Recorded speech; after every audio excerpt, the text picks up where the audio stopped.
In 2003, life in the quiet towns of Karnataka seemed completely ordinary. Families went to work, children went to school, and every day looked just like the one before. But hidden among those ordinary people was a man living a terrifying double life. At first, the police believed they were dealing with unrelated missing person cases. One family searched for their daughter, another waited for a sister who never returned home. Every case looked different. Different city, different family, different story. There was nothing that seemed to connect them, or at least that's what everyone believed. As the months passed, the number of missing women continued to rise, yet no one could explain what was really happening. One question remained unanswered in every investigation. Who was the last person to see these women alive? It was as if someone had carefully erased every possible clue before disappearing without a trace. Meanwhile, in Karnataka, an ordinary looking man continued living his life as if nothing had happened. His name was Mohan Kumar. If you met him, you would probably describe him as polite, calm, and trustworthy. Nothing about his appearance suggested that he could be dangerous. But behind that friendly smile was a secret no one could have imagined. Mohan blended into crowds so naturally that people rarely noticed him. And perhaps that was his greatest weapon. While police struggled to solve one missing person case after another, a killer was quietly searching for his next victim. No one knew that within a few years, this ordinary-looking man would become one of India's most infamous alleged serial killers. Unlike most killers, Mohan Kumar didn't rely on guns or knives or any traditional weapon. Instead, he used something far more powerful: trust. He searched for women who were looking for a life partner. Some faced financial problems. Others carried family responsibilities. Many simply dreamed of getting married and starting a new life. Mohan presented himself as the perfect man. Responsible, kind, respectful. Exactly the kind of person any family would welcome. Slowly, conversations began. Meetings became more frequent. Trust grew stronger. And before long, many believed they had finally found the man they would spend the rest of their lives with. But they had no idea. They were walking straight into a carefully planned trap.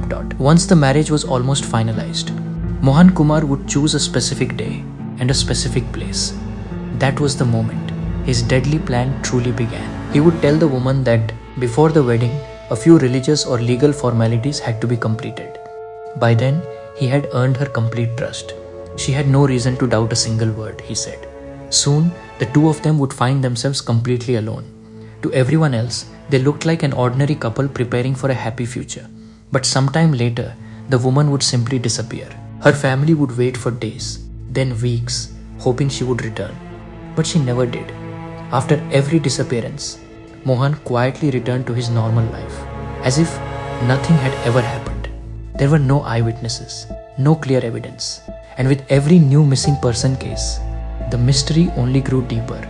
But Mohan Kumar had made one small mistake, a mistake so tiny that he never believed anyone would notice it. And that single mistake would eventually bring his carefully planned world crashing down. One day, another missing woman was reported to the police. At first, it looked just like every other case. But this time, investigators noticed something unusual. Old case files were reopened. As detectives compared reports from different districts, a disturbing pattern slowly began to emerge. Almost every missing woman had left home to meet someone connected to a marriage proposal or an important personal meeting. And none of them ever came back.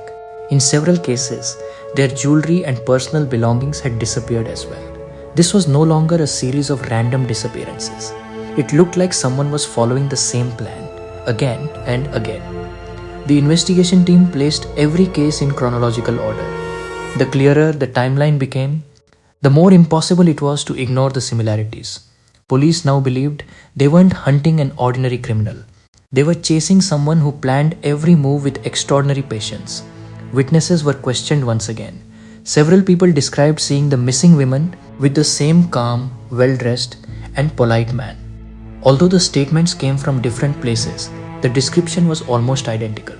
For the first time, investigators had the outline of a single suspect, and all those clues were beginning to point toward one name: Mohan Kumar now. Every clue seemed to lead to one man, but the police still didn't have enough evidence to arrest him. So they began secretly monitoring Mohan Kumar. His movements, his travels, and every person he met were carefully documented. As the investigation moved forward, detectives discovered something even more alarming. Mohan had been using different identities and different names in different places.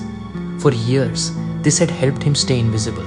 Investigators went through hotel records, phone records, travel histories, and countless documents.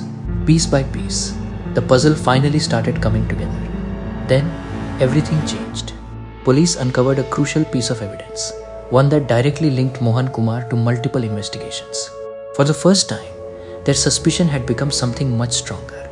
Now they were convinced they had found the right man. But they also knew one careless move could destroy months of hard work. So a special investigation team was formed. Every officer had a specific role. Every step of the operation remained highly confidential. For several days, they followed Mohan without alerting him.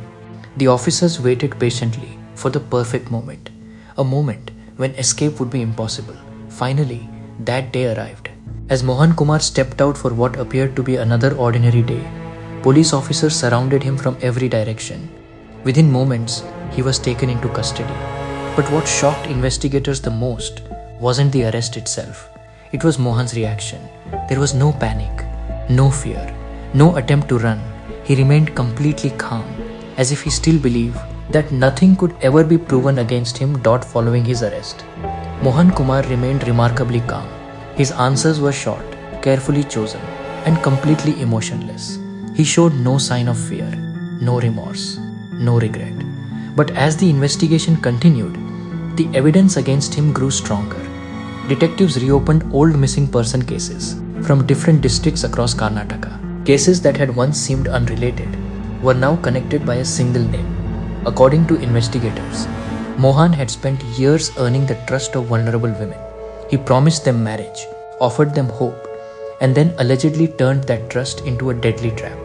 As more details emerged, the case quickly became national news. Newspapers covered it. Television channels followed every development. Across India, people were asking the same question.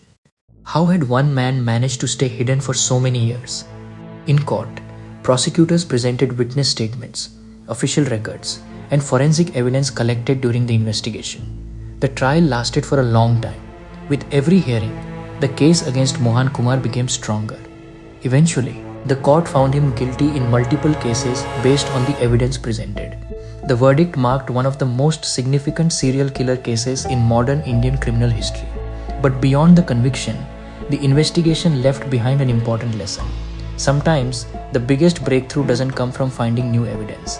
It comes from connecting old cases that everyone believed were unrelated. Because the most dangerous criminals don't always look dangerous. Sometimes they look polite, respectable, ordinary. And perhaps that's exactly what makes them so terrifying. This wasn't just a story about murder. It was a story about trust, deception, and the terrifying reality that evil can sometimes wear the friendliest face.